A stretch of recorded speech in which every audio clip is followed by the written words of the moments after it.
photographers. Ohana to you. This is yours truly, Mrs. Johnson. Now we have finally come to the point in the semester that I'm most excited about, and I think most of you are too. When we get to this stage in the semester, we've developed an understanding of composition and design, which is based on rule of thirds, eye levels, depth of field, hot spots, how to manipulate things within the camera, as well as how to manipulate things in Photoshop, as you just learned last week. So now you have come to the point where you are going to be summative in your understanding and displaying of your understanding. By that, I mean you are going to combine everything that you have learned this semester into your own voice as photographers. And this is where you get to have the most fun and where I get to have the most fun as well. So if you look at my desktop, I've changed my background for you, and I bet you're wondering what we're actually looking at. Her name is Shirin Neshat. She is an Iranian band, B-A-N-D, artist, or B-A-N-N-E-D, I'm sorry, band artist. And she's been banned from her country because of what she exploits. Now, she is a photographer. She takes photographs of male and female subject matters. And what she does is she paints ancient Iranian poetry on there, but the poetry is what got her in trouble. A lot of the poetry gives power back to women and helps them to stand firm in who they are, even up to the point to where they can stand up against a man. And as we all know, that's just not indicative of their culture. So we have come to the point now where everyone talks about conceptual photography or an exploration of the human condition. So what we're going to do, I'm going to explain to you exactly what I mean by the human condition so that I can give you your role as a photographer and give you this assignment. So before we get started, I want to caution you. A lot of the content that we're going to see may offend you, depending on your belief system, whether it be social belief, religious belief, ethnic belief, it does not matter. We owe each other as classmates who are learning and as individuals with our own voice the respect to let everyone have their difference of opinion. For example, the last election, some people had photographs that were pro-Hillary, some had them anti-Hillary. I don't care which stance you take, and neither should your classmates. But you, as the artist, have to make me believe how passionate you are by showing me amazing photographs, and even to the point where I may consider changing my mind to understand how you relate to the human condition. So that's the challenge with this photo shoot. It's not an easy one at all. That's why it's your hardest photo shoot, and it's actually your longest as well. So if you look at these three photographs, let's examine these, okay? So if you look to the one over here to the left, the vertical shot, the female, she's in all white for purity. We can infer that. She has pantyhose on, but if you look at the blanket behind her, there's spots on the blanket. Now, men, get over yourself. This is just a part of the human condition. This is just reality. So at some point, a female is going to enter into puberty. And so if you look at her face, she's not disgusted by that point that she's entered into her life. She's embracing it. Okay? These are things that deal with the human condition. The human condition is a reflection and examination of what we feel, what we experience. That is human. That is what you're trying to portray in your photograph. If you look over here to the upper right-hand corner, an older couple embracing each other. The bottom left photograph, the couple loving from the film Loving. This is a photograph of the original couple that was in 1968 or 1969, I believe. Virginia just passed the law where different races could marry each other, and that was less than 50 years ago, guys. So think about the power of the photographs that you do that explore the human condition. So what exactly is the human condition? The human condition is an important part of our understanding art that evokes, provokes, and illuminates the hardships of society. So in general, life. If you look over here to this picture on the right, We see all these different examples of emotions that deal with the human condition, both positive and negative, because we experience both of those at different stages of our life. I don't care how happy you are, at some point you're going to be sad. I don't care how sad you are, at some point you're going to be happy. And as artists, we explore the dynamic that exists between all of those aspects, not just one over the other. If you look at the bottom part, this is where you come in as an artist. Essentially, the discussion of the human condition is any thematic concern about human nature, human society, or how we live our lives. That's a very important aspect that I want you to understand. Even though you are all teenagers, everyone comes from different backgrounds, different social norms that exist within their household, within their society, and even within their community. It's wonderful and it's okay that we all are different in those aspects. We all experience the human condition and life in a different way. What you are going to do is show me how you experience the human condition within your life, your social norm, your community, and really make me feel and understand what goes on as you are human. This is a larger picture of the examples of different emotions that you can feel. This also will be a PDF uploaded to Schoology, but I just wanted to walk you through it and make sure that you had an understanding of what we were doing as a class. So essentially, when you're talking about the human condition, you're examining how we feel as individuals. The book of human emotions will be here next week. I'm going to order it and I'm going to allow you guys to come and look through there. That might help you get some excitement about different things that you want to do within your topic. However, you're really only going to have 24 hours to choose the topic that you want, but this will just help you explore it even more. So let's look at these photographs. I want you to just take a moment and let's look at them.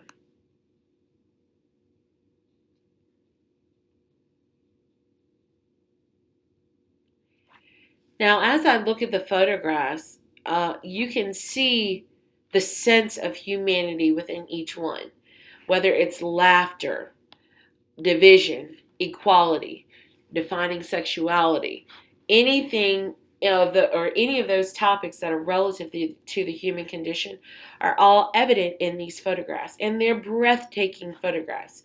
Remember, you have to subtract your emotions from what you're looking at. Does it have depth of field? Is it rule of thirds? Is it a great composition? Does it capture a moment in time that shows the human condition relative to society? All of these do. So whether or not I feel pro or against any of the content that is displayed, it's still a quality photograph. And that's how you are going to have to look at your classmates, objectively, not subjectively. Same thing here. If you look at the bottom right, they have the photograph and then they burned it and then scanned it back in to do some edits. I want to stress to you that the week that you spend on Photoshop and those techniques, don't abandon those. Always keep those with you as you're moving towards this completion of this assignment. And show me the best you, the best photographer that you can be. And that's by constantly going back and examining everything and incorporating those techniques into your photographs to make a quality body of work. So again, when you're talking about the human condition, you're talking about how you feel, how I feel, how we feel as individuals within our society. Now, the manipulation to the subject matter is completely up to you. There are certain requirements that you will have to have, and we'll get to those at the end. But if you look at this photograph that's to the right, this is a very captivating shot. Now, interestingly, if you look at the text that's there, I cannot understand it. So I challenge you to do something to the point to where your audience has to do more research to understand the content of your photograph. So go in and redefine those words. Go in and see what they actually mean or translate them so that you can get more in-depth meaning. This would be a wonderful photograph for some of you to try to manipulate. And on that note, if you see a photograph that you like that someone else has done, you do have the right and authority as photographers and artists to mimic, if you will, some of the styles and ideas that you see in the photograph, but something needs to change. For example, if you looked at this photograph and you wanted to add something else, maybe you can burn and dodge the eyes a little bit more. Maybe you can change the language that the text is actually written in, the race, etc. Something has to be changed. So again, what is the human condition? I'm going to give you a moment to look over some of these topics.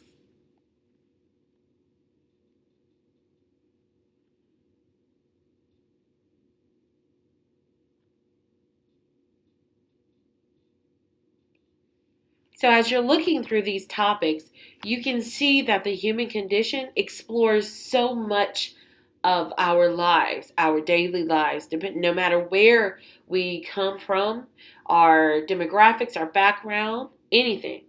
Let's say you wanted to deal with grief. You couldn't just say, I'm going to deal with grief, because you have grief of a loved one, grief of a friend that you hate and how that affects you, grief of an animal, grief of a sibling, grief of a grandparent, grief of a mother, grief of a father. It goes so much more beyond that.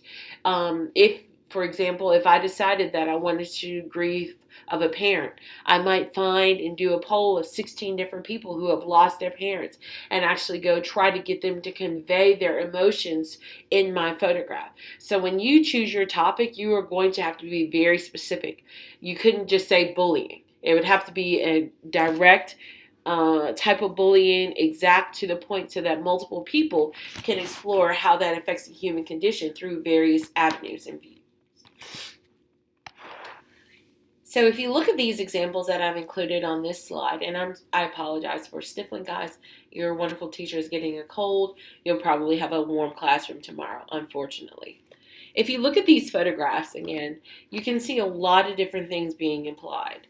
The one up here on the right, obviously, is about weight and body images. The one in the middle is interesting because the skin of the figure is what? Black. You would assume that they're African American, or they're just of some color race, or there's Indian, any other race that is a person of color. But then when you unzip it, they're white on the inside. So it gives you some things to think about. Look at the one on the left, somebody dancing on her back. There's so many different things that you can do with your subject matter. Now, these are all editable, and you're able to create them in Photoshop, especially with the things that you've learned now. So think about your photo, how you want to portray your story. Photoshop is definitely not off limits to you. If there's a technique that we haven't done, I'd love for you to show it. I'd love for you to explore it. YouTube is an amazing resource, and there's a lot of different things that you can find out there to do. It just depends on what you want. Here's some more that explore the human condition. Look at the emotion in the young boy's face, crying and screaming.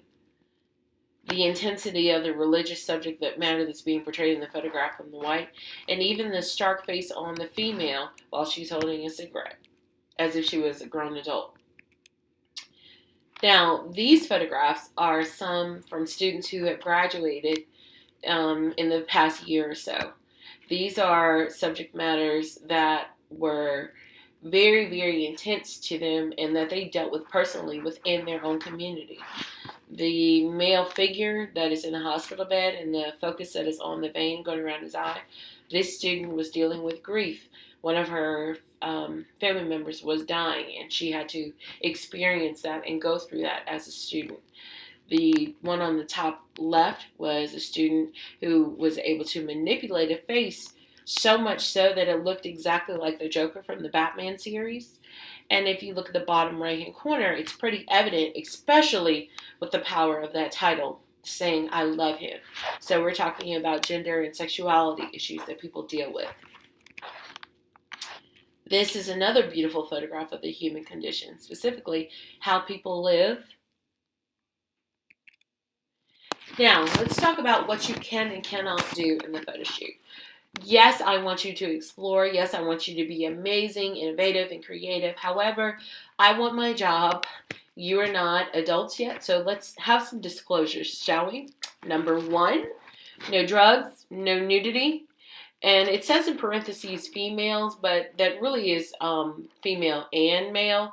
In terms of a male, if a male does not have a shirt on in the photograph, that's fine. All of our bottom, hip, and below has to be covered, and there can be no breast showing for any females.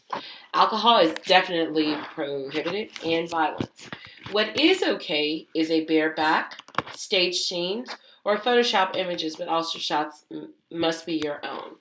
If, for example, you had, let's say, a photo shoot where someone was stuffing their bra, as long as the bra is not see through and there's not a lot of cleavage and breast area showing, then that's okay. We just don't want any nudity that just shows blunt flesh showing, unless you're just a male. I know, double standard, get over it. So here's how your photo shoot is going to go. Part 1, you are going to have a self-portrait, one that has text, and then another one that has a conceptual theme to it. So it has to have something almost psychedelic going on that really conveys how you think as a person, how you view society, or venturing into the surreal world. So if you look at this next slide, I go into that. Surreal, of or relating to or characteristics of surrealism, an artistic and literary style.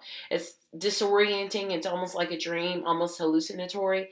Those are things that I would like for you to include in your self portrait that does not have the text on it, because you're going to submit too. Now, a lot of you, how am I going to take a self portrait if I have to take the shot? Well, that is your job. You are going to have somebody take the photograph of you. However, you are going to have to do the manipulation.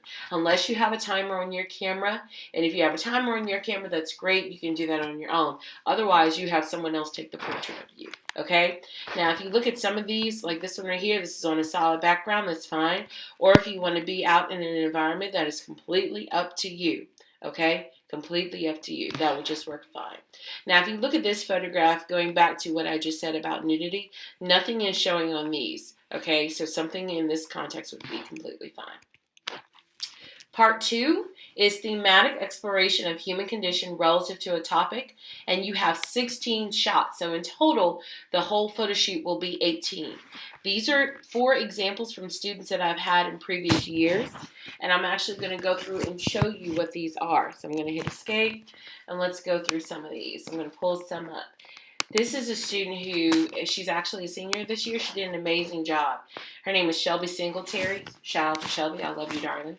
This is one of her photographs, or photo shoots. Hers was obviously on what? Bullying. Yes, correct. This had to do with bullying, being secluded, and having to deal with all those emotions and the things that people say to you. So let's look through these.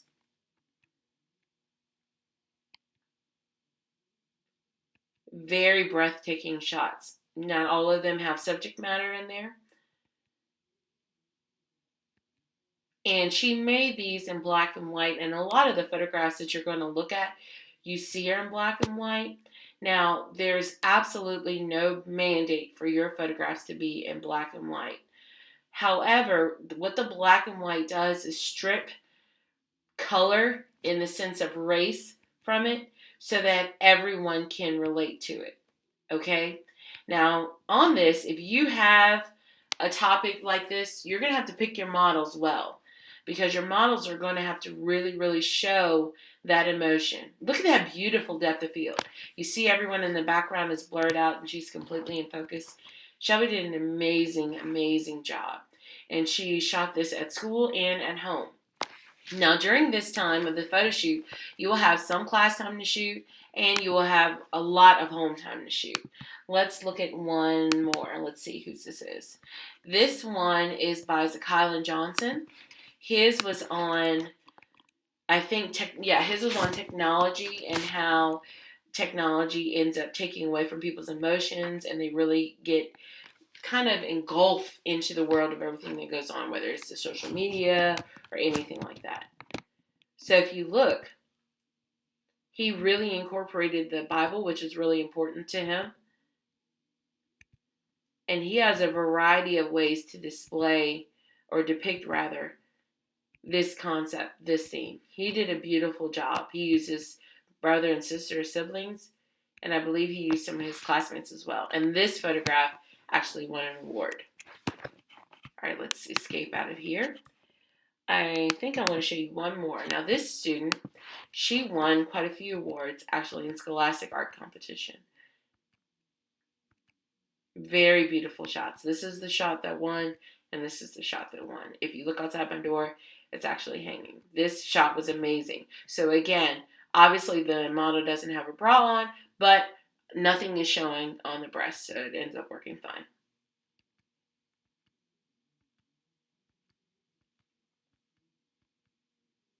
Beautiful, beautiful, beautiful photographs. All right, so let's go back. I'm sure you get the idea now. All right, so let's talk about some more tips for picking your topic for the second part. One, you want to pick something that you can have your interest sustained. If it's a topic that you don't think you're going to like, or you're kind of hesitant about, confused, I would not pick it, because remember, you need 16 great shots. I will warn you that this photo shoot is the largest part of your grade for the second quarter. If you don't do well on it, you're likely not going to do well the second quarter. It's usually about 300 to 400 points. So I'll break down the grading in the rubric after we get through all of this. Your topic, again, must be specific, so not grief. It has to be grief of something in, exactly what it is. The photographs can be influenced by other artists but you must add something to make them their own. Please use Photoshop. And what I would do is shoot and edit 6 to 8 shots per week. Even if I don't use all of those, I need to make sure that I keep myself on pace. Why? Because your wonderful teacher has given you 24-hour timeline. So this is how it works. First, you will have the introduction to human condition. That is on October 2nd. The selection of the topic will open up at 6 a.m. on the 3rd. Now, this is the reason why I opened it up at 6 a.m. Once the topic is posted, it'll be a discussion thread. Once that discussion thread is posted, and let's say Emerson puts she wants to explore the human condition that that humans have with female cats, because remember, she has to be exact. As soon as that goes up, no one else can pick that topic. So keep that in mind, at least for that class, just for that class. On the 11th, you will have your rough draft artist statement due, and it has to be printed off. Again, it has to be printed off. If you don't have it when you come in that day, you will get a 0, because I will use that class time to go through and edit them, okay? And I really don't have time for you to go print it off. We have to make sure that we're getting professional about our things. On the 11th, you're also going to have a mid-shoot critique. I'm looking to see that you have 8 shots. Remember, you have a total of 18 total. So I'm just going to see that you have 8 shots that you are going to actually use. So you'll have to get started on this project immediately. On the 21st, it's a Saturday. The studio will be open. I will be there from probably 8 to 4, and I will let you guys come in and out of the studio if you want to use the studio. Or let's say that you want to take the backdrop outside. We can arrange for that to happen as well. On the 27th, your final submission is due, and then we will print following that day. The 27th is a Friday. So you have a total of 24 days to complete this project. So again, I want to talk about the human condition, and I want to show you a couple of images too. So if you look at National Geographic, and I typed in National Geographic human condition, the human condition, again, is how we interact in our community, how we interact with people, how we experience different emotions. To get some understanding, I would love for you to type that into Google, and you will find various ways of people dealing with issues, things that they have to do. Now, let me go ahead and tell you right now, because I know a lot of you are going to ask, can I use photographs from previous places that I traveled or gone? And the answer is 100% no. Having the ability to travel or